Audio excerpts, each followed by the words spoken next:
ಎಲ್ಲರಿಗೂ ನಮಸ್ಕಾರ. ಜೈ ಶ್ರೀರಾಮ್ ಅಂತ ಶ್ರೀರಾಮನ್ ನೆನೆಸ್ತಾ ಇವತ್ತೇನ್ ರಾಮಾಯಣ ಕಥೆನ ಕೇಳೋಣ.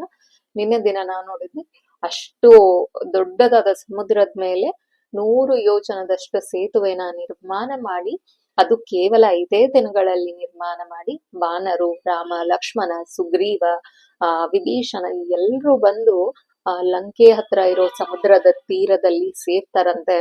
ಹಾಗೆ ಅದು ನಿರ್ಮಾಣ ಮಾಡಿರೋದ್ನ ನೋಡಿ ಮೇಲ್ಗಡೆ ಇರುವಂತ ದೇವ್ರು, ದೇವತೆಗಳು, ಗಂಧರ್ವರು, ಋಷಿ ಮುನಿಗಳು, ಹಾಗೆ ಸ್ವರ್ಗದಲ್ಲಿರೋರು ಎಲ್ರೂನು ಖುಷಿಯಿಂದ ಹೂವನ್ನ ಸುರಿಸ್ತಾರಂತೆ, ಆನಂದ ಬಾಷ್ಪನ ಹರಿಸ್ತಾರಂತೆ. ಅಷ್ಟು ಸಂತೋಷ ಆಗತ್ತಂತೆ. ನೋಡಿ, ಸಮುದ್ರದ ಮೇಲೆ ಏನೂ ತಳಪಾಯ ಇಲ್ದೆ, ಅಂದ್ರೆ ಅಡಿಯಲ್ಲಿ ಏನೂ ಗಟ್ಟಿಯಾದಂತ ಒಂದವರಿಗೆ ಬುನಾದಿ ಇಲ್ದೇನೆ ಕೇವಲ 5 ದಿನದಲ್ಲಿ 100 ಯೋಜನದಷ್ಟು ಉದ್ದವ ಸಮುದ್ರನ ನಿರ್ಮಾಣ ಮಾಡಿದ್ದಾರೆ. ಆದ್ರೆ ಇವಾಗ ನಮ್ಗೆ ಎಲ್ಲಾ ಫೆಸಿಲಿಟಿ ಇದೆ.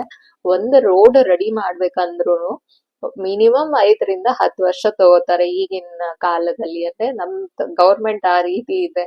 ಎಲ್ಲಾ ಮಷಿನ್ಸು, ಎಲ್ಲಾ ತರಹದ ಇಂಜಿನಿಯರ್ಸ್ ಇದ್ದಾರೆ, ಎಕ್ಸ್ಪರ್ಟ್ಸ್ ಇದ್ದಾರೆ, ಸಿವಿಲ್ ಇಂಜಿನಿಯರ್ಸ್ ಇದ್ದಾರೆ. ಅಂದ್ರೂನು ಅಷ್ಟೊಂದು ಸಮಯ.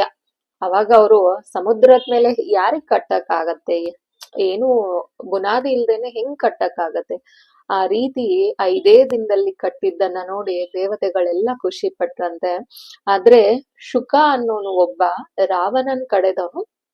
ಇವ್ರು ಸಮುದ್ರನ ದಾಟ್ಕೊಂಡ್ ಬಂದಿರೋದನ್ನೆಲ್ಲ ನೋಡಿ ಹೋಗಿ ರಾವಣನಿಗೆ ಹೇಳ್ತಾನಂತೆ, ಈ ರೀತಿ ರಾಮ ಮತ್ತೆ ವಾನರ ಸೈನ್ಯಕ್ಕೆ ಸುಗ್ರೀವ ನಾಯಕ, ಹಾಗೆ ವಿಭೀಷಣನು ಅಲ್ಲಿ ಸೇರ್ಕೊಂಡಿದ್ದಾನೆ ಅಂತ ಶುಕ ಅನ್ನೋನು ಹೋಗಿ ರಾವಣನ್ಗೆ ಹೇಳ್ತಾನಂತೆ. ರಾವಣ ಸುಗ್ರೀವನಿಗೆ ಹೇಳಿ ಕಳಿಸ್ತಾನಂತೆ.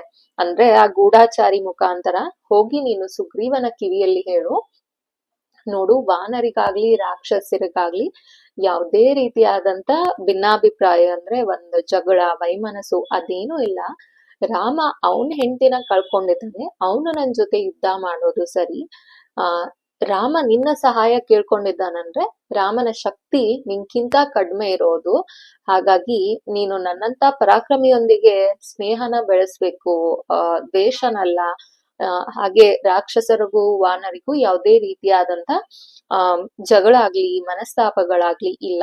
ಹಾಗಾಗಿ ನೀನು ರಾಮನ ಸವಾಸ ಬಿಟ್ಟು, ಅಂದ್ರೆ ಅವನ್ ಸ್ನೇಹನ ಬಿಟ್ಟು ಮರಳಿ ಹೋಗು, ಇಲ್ಲ ಲಂಕೆಗೆ ಬಾ, ನನ್ ಜೊತೆ ಸ್ನೇಹ ಬೆಳೆಸು ಅಂತ ಆ ಪಕ್ಷಿ ರೂಪದಲ್ಲಿರುವಂತ ರಾಕ್ಷಸನಿಗೆ ಹೇಳಿ ಹೋಗಿ ಸುಗ್ರೀವನ ಬಳಿ ಹೇಳ್ಬೇಕು ಅಂತ. ಅಂದ್ರೆ ರಾವಣ ಇಲ್ಲಿ ರಾಮನ್ ಜೊತೆ ನಂದೇನ್ ವ್ಯವಹಾರ, ನಾನ್ ಏನಕ್ಕೆ ರಾಮನ್ ಜೊತೆ ಮಾತಾಡ್ಲಿ ಅನ್ನೋ ರೀತಿಯಲ್ಲಿ ಸುಗ್ರೀವನಿಗೆ ಇಂಡೈರೆಕ್ಟ್ ಆಗಿ ಎಷ್ಟು ಕುತಂತ್ರ ಮಾಡಕ್ ಆಗತ್ತೋ, ಎಷ್ಟು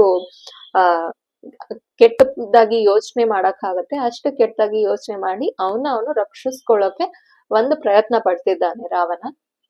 ಹಾಗೆ ಆ ಪಕ್ಷಿ ಬರತ್ತೆ. ಪಕ್ಷಿ ಬಂದು ಸುಗ್ರೀವನ ಹತ್ರ ಇದನ್ನೆಲ್ಲಾ ಹೇಳತ್ತೆ. ಇದನ್ನ ಕೇಳಿಸ್ಕೊಂಡಿರುವಂತ ಸುತ್ತಮುತ್ತ ವಾನರು ಹಿಂದೂ ಮುಂದು ವಿಚಾರ ಮಾಡದೆ ಆ ಪಕ್ಷಿ ರೂಪದಲ್ಲಿರುವಂತ ರಾಕ್ಷಸನಿಗೆ ಹೊಡೆಯಕ್ಕೆ, ಬಡಯಕ್ಕೆ, ರೆಕ್ಕೆ ಮುರಿಯಕ್ಕೆ, ಕಾಲ್ ಎಳೆಯಕ್ಕೆ ಎಲ್ಲ ಶುರು ಮಾಡ್ತಾರೆ. ವಾನರ ಪೆಟ್ಟು ತಿಂದು ಆ ಪಕ್ಷಿ ರೂಪದಲ್ಲಿರುವಂತ ರಾಕ್ಷಸ ತನ್ನ ನಿಜವಾದ ರೂಪಕ್ಕೆ ಬರ್ತಾನೆ, ಅಂದ್ರೆ ರಾಕ್ಷಸನ ರೂಪಕ್ಕೆ ಬರ್ತಾನೆ.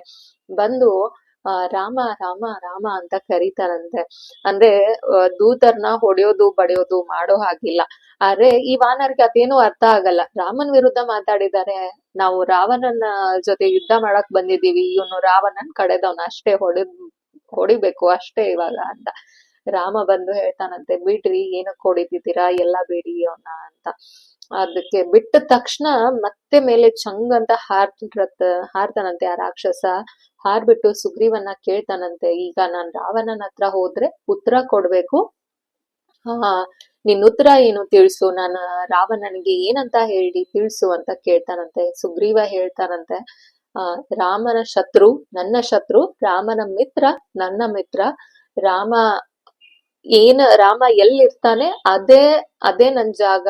ಅಂದ್ರೆ ಭಕ್ತರು ಹೆಂಗಂದ್ರೆ ದೇವರ್ಗೆ ಏನು ಪ್ರಿಯವಾಗುತ್ತೆ ಅದನ್ನೇ ಮಾಡ್ತಾರೆ. ದೇವರ್ಗೆ ಯಾವ್ದು ಅಧರ್ಮ ಅನ್ಸತ್ತೆ ಅದನ್ನ ಮಾಡಲ್ಲ. ಹೋಗಿ ರಾವಣನಿಗೆ ಹೇಳು, ನೀನು ರಾಮನ್ ಶತ್ರು, ಹಾಗಾಗಿ ನನ್ನ ಶತ್ರು.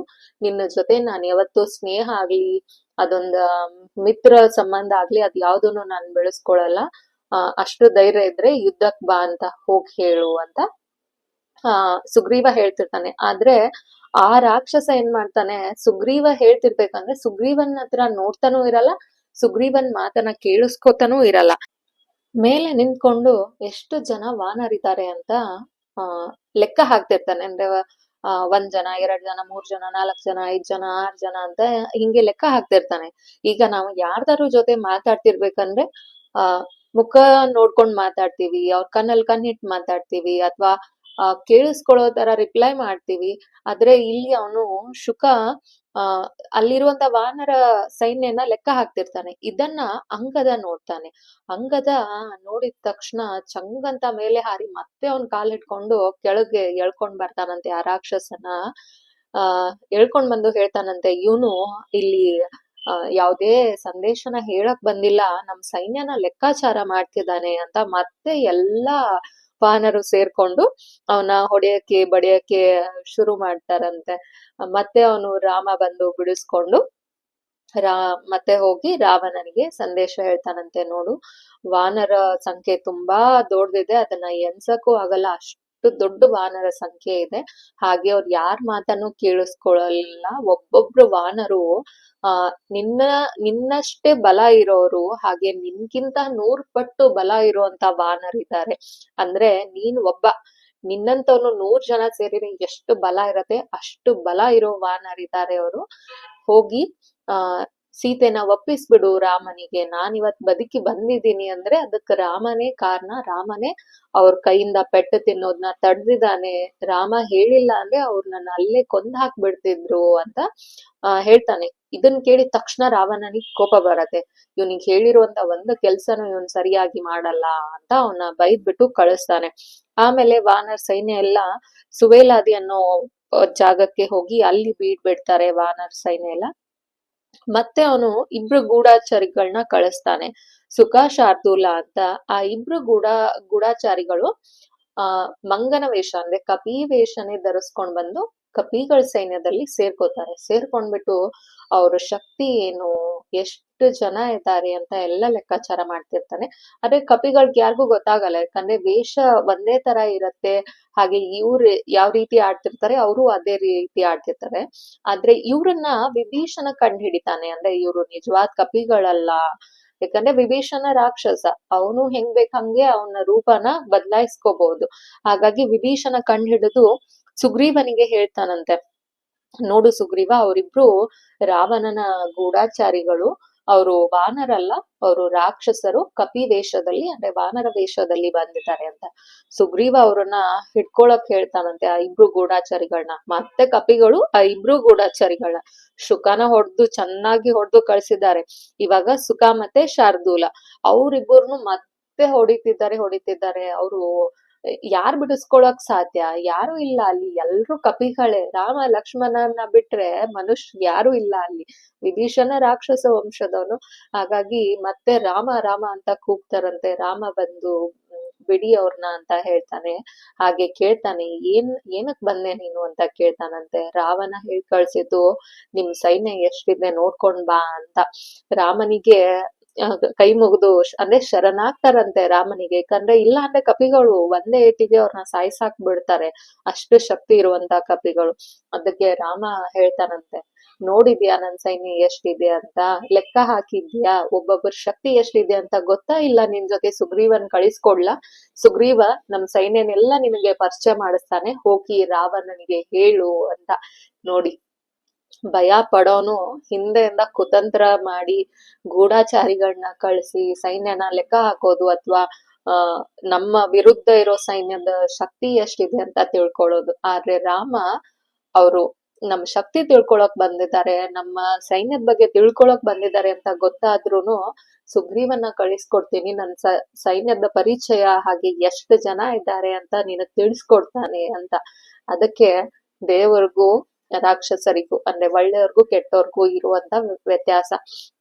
ಅದಕ್ಕೆ ಅವ್ರಿಬ್ರು ಗೂಢಾಚಾರಿಗಳು ಹೇಳ್ತಾರಂತೆ, ಇಲ್ಲ ನಾವ್ ತಪ್ಪು ಮಾಡಿದ್ವಿ, ಖಂಡಿತವಾಗೂ ನಿನಗ್ ಜಯ ಆಗತ್ತೆ, ರಾಮನಿಗೆ ಜಯವಾಗ್ಲಿ ಅಂತ ರಾಮನಿಗೆ ಕೈ ಮುಗಿದು ಹೋಗ್ತಾರಂತೆ. ಹೋಗಿ ರಾವಣನಿಗೆ ಅವ್ರು ಮೊದಲು ಹೇಳೋ ಮಾತೇನು ಅಂತ ಅಂದ್ರೆ, ಸೈನ್ಯ ಎಷ್ಟಿದೆ ಅಂತ ಹೇಳಲ್ಲ, ಅವ್ರ ಮೊದಲು ಹೇಳೋ ಮಾತು ರಾವಣನಿಗೆ, ಸೀತೆನ ಒಪ್ಸು, ನೀನೂ ಬದುಕು, ರಾಕ್ಷಸ ವಂಶದವ್ರನ್ನೂ ಬದುಕಕ್ ಬಿಡು, ನಮ್ಮನ್ನೂ ಬದುಕಿಸು. ರಾಮ ಸಾಮಾನ್ಯದವನಲ್ಲ, ರಾಮ ಪರ ಅಂದ್ರೆ ಅವನ ಪರಾಕ್ರಮಕ್ಕೆ ಮಿತಿನೇ ಇಲ್ಲ. ಯಾರಾದ್ರೂ ಒಂದು ವಿಷಯದಲ್ಲಿ ಎಕ್ಸ್ಪರ್ಟ್ ಅಂತ ನಾವು ಹೇಳ್ಬೋದು, ರಾಮ ಎಲ್ಲಾ ವಿಷಯದಲ್ಲೂ ಪರಾಕ್ರಮಿ. ಅವನ ಪರಾಕ್ರಮಕ್ಕೆ ಸಮನಾದವ್ರು ಯಾರೂ ಇಲ್ಲ. ನಾನು ಕೈ ಮುಗಿದು ಹೇಳ್ತಿದ್ದೀನಿ, ಸೀತೆನ ಒಪ್ಸು, ನಮ್ಮನ್ನೆಲ್ಲಾ ಬದುಕಿಸು, ನೀನೂ ಬದುಕು, ಇಷ್ಟೆಲ್ಲಾ ಸುಖ ಸಂಪತ್ತಿದೆ ಅಂತ. ಅದಕ್ಕೆ ರಾವಣ ಕೋಪದಲ್ಲಿ ಆ ಸೈನ್ಯ ಎಷ್ಟಿದೆ ಅಂತ ನೀವ್ ಹೇಳಿಲ್ಲ ಅಂದ್ರೆ ಇಲ್ಲೇ ನಿಮಗೆ ಮರಣ ದಂಡನೆ ಕೊಡ್ತೀನಿ ಅಂತ. ಅದಕ್ಕೆ ಅವ್ರು ಹೇಳ್ತಾರಂತೆ, ಇಲ್ಲಿ ನಾವು ಇದನ್ನ ಅವ್ರು ಹೆಂಗ್ ಲೆಕ್ಕಾಚಾರ ಹಾಕ್ತಿದ್ರು, ನಾವಿವಾಗ 1000, ಲಕ್ಷ, 10 ಲಕ್ಷ, ಕೋಟಿ, 10 ಕೋಟಿ ಅಂತ ಹೆಂಗ್ ಕರಿತೀವಿ, ಅವಾಗ ಮುಂಚೆ ಕಾಲದಲ್ಲಿ ಹೆಂಗ್ ಲೆಕ್ಕಾಚಾರ ಹಾಕ್ತಿದ್ರು ಅನ್ನೋದನ್ನ ವಾಲ್ಮೀಕಿಗಳು ಇಲ್ಲಿ ಹೇಳಿದ್ದಾರೆ. 1000 100 ಬಾರಿ ಆದ್ರೆ, ಅಂದ್ರೆ 1000 1000 1000 ಅಂತ 100,000 ಆದ್ರೆ 1 ಲಕ್ಷ. ಅಂತ 1 ಲಕ್ಷ 100 ಲಕ್ಷ ಆದ್ರೆ 1 ಕೋಟಿ. 1 ಲಕ್ಷ ಕೋಟಿ ಅಂದ್ರೆ 1 ಲಕ್ಷಗಳು ಕೋಟಿ ಬಾರಿ ಆದ್ರೆ ಅದಕ್ಕೆ ಶಂಕು ಅಂತಿದ್ರಂತೆ. ಲಕ್ಷ ಶಂಕುಗಳಿಗೆ ಮಹಾಶಂಕು ಅಂತಿದ್ರಂತೆ. ಒಂದ್ ಏನು ಲಕ್ಷ ಶಂಕುಗಳಿಗೆ ಮಹಾಶಂಕು ಅಂತಿದ್ರಂತೆ. ಮಹಾಶಂಕುವಿಗೆ ಬೃಂದ ಅಂತಿದ್ರಂತೆ. 1 ಲಕ್ಷ ಬೃಂದಕ್ಕೆ ಮಹಾಬೃಂದ ಅಂತಿದ್ರಂತೆ. ಹಂಗೆ 1 ಲಕ್ಷ ಮಹಾಬೃಂದಕ್ಕೆ ಪದ್ಮ ಅಂತಿದ್ರಂತೆ. 1 ಲಕ್ಷ ಪದ್ಮಕ್ಕೆ ಮಹಾಪದ್ಮ. 1 ಲಕ್ಷ ಮಹಾಪದ್ಮಕ್ಕೆ ಕರವ ಅಂತಿದ್ರಂತೆ. 1 ಲಕ್ಷ ಕರವಕ್ಕೆ ಮಹಾಕರ್ವ ಅಂತಿದ್ರಂತೆ. 1 ಲಕ್ಷ ಮಹಾಕರ್ವಕ್ಕೆ ಸಮುದ್ರ ಅಂತಿದ್ರಂತೆ. 1 ಲಕ್ಷ ಸಮುದ್ರಕ್ಕೆ ಓಗ ಅಂತಿದ್ರಂತೆ. 1 ಲಕ್ಷ ಓಗಗೆ ಓಗ ಅಂತ ಕರಿತಿದ್ರಂತೆ. ಸೊ ಅವಾಗಿನ ಕಾಲದಲ್ಲಿ ನಾವ್ ಹೇಗೆ ಇವಾಗ 1 crore 10 crore 1 ಬಿಲಿಯನ್ ಮಿಲಿಯನ್ ಅಂತ ಎಲ್ಲ ಕರಿತೀವಿ, ಸೊ ಇದು ಮುಂಚೆ ಕಾಲದಲ್ಲಿ ಅವರು ಲೆಕ್ಕಾಚಾರ ಮಾಡುವಂತ ಪದ್ಧತಿ.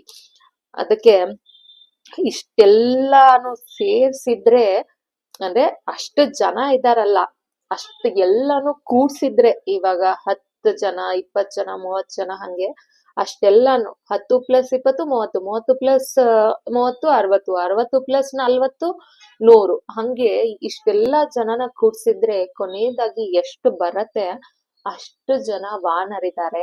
ಹಾಗೆ ಆ ವಾನರು ಸಾಮಾನ್ಯದವರಲ್ಲ, ಎಲ್ಲರೂ ಮಹಾಪರಾಕ್ರಮಿಗಳು. ಅವರು ಪರ್ವತನ ಬೆಟ್ಟಗಳನ್ನ ಹಂಗಂಗೆ ಎತ್ತುತ್ತಿದ್ರಂತೆ. ಅಂದ್ರೆ ಫುಟ್ಬಾಲ್ ಆಡ್ತೀವಲ್ಲ ನಾವ್, ಆ ರೀತಿ ಪರ್ವತಗಳ ಜೊತೆ ಆಡ್ತಿದ್ರಂತೆ. ದೊಡ್ಡ ದೊಡ್ಡ ಬಂಡೆಗಳನ್ನ ಏನು ಒಬ್ಬರ ಮೇಲೆ ಒಬ್ರು ಎಸೆಯೋದು, ಆ ರೀತಿ ಆಡ್ತಿದ್ರಂತೆ. ಅಂತ ಮಹಾಪರಾಕ್ರಮಿಗಳವರು. ಖಂಡಿತವಾಗ್ಲೂ ನಮಗೆ ವಿಜಯ ಸಿಗಲ್ಲ, ನಾವು ಸೋತ್ ಹೋಗ್ತೀವಿ, ನೀನು ಸೀತಾದೇವಿನ ಅವರಿಗೆ ರಾಮಚಂದ್ರಕ್ಕೆ ಒಪ್ಸಿ ಶರಣಾಗತಿ ಹೊಂದು ಅಂತ ಕೇಳ್ತಾರೆ. ಆದ್ರೆ ರಾವಣನಿಗೆ ಕೋಪ. ಅವ್ರ ಬಗ್ಗೆ ಎಲ್ಲ ತಿಳ್ಕೊಂಡ, ಇವಾಗ ಸೈನ್ಯ ಎಷ್ಟಿದೆ ಅಂತ ಗೊತ್ತಾಯ್ತು. ಈ ಇಬ್ರು ಗೂಢಾಚಾರಿಗಳನ್ನ ಬೈದು ಕಳಿಸಿ ಯೋಚನೆ ಮಾಡ್ತಾನೆ ಹೆಂಗೆ ಇದನ್ ಮಾಡೋದು ಅಂದ್ರೆ. ಇವಾಗ ಗೊತ್ತಾಯ್ತು ರಾಮನ್ ಪರಾಕ್ರಮ, ಯಾಕಂದ್ರೆ ರಾವಣನ ಹೊಗಳೋರು ಯಾರು ಇಲ್ಲ.